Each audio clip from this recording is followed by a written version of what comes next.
atau 3.000 lah. Tanda tangan. Jadi gitu. Jadi dulu sempat. Jadi kenapa ini sampaikan ini nasihat dari penasehat yang dulu. Tunggu dulu. Siapa tahu ada yang mengunjilkan. 3.000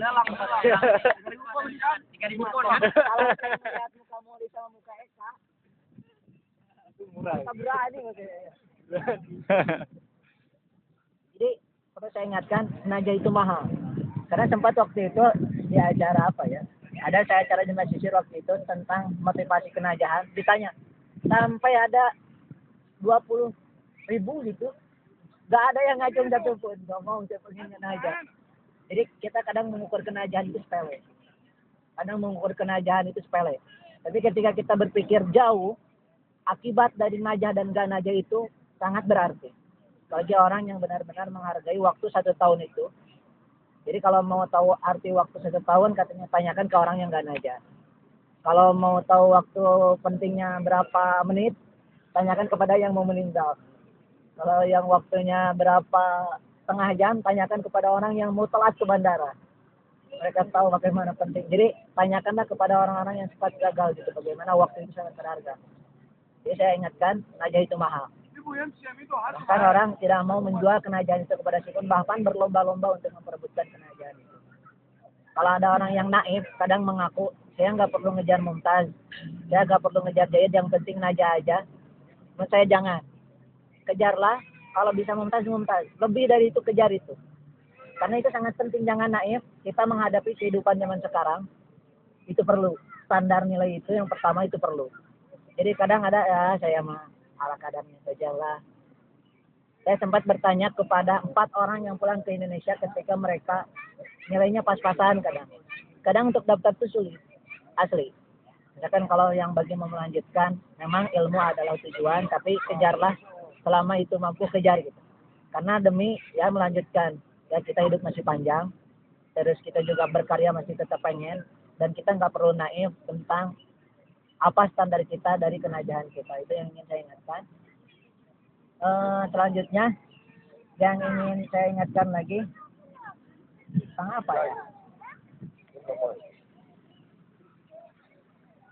Pacu kita itu udah. Persiapan. Oh iya, tentang persiapan. Kalau di antara kita sudah merasa ada yang mepet, kalau sudah di antara kita sudah ada yang mepet, dulu saya sempat bertanya pertanyaan tentang ini. Bagaimana kalau saya memiliki 1 hari lagi sebelum imtihan, kata saya. Jadi bagaimana kalau saya memiliki waktu 10 jam lagi sebelum imtihan. Jadi benar-benar sudah mepet. Apalagi kalau orang yang sudah merasa mepet dalam 1 bulan, bagaimana kalau saya memiliki waktu 1 bulan lagi. Cara menyingkapi kemepetan itu hanyalah berusaha yang terakhir. Jangan menghindar. Ya.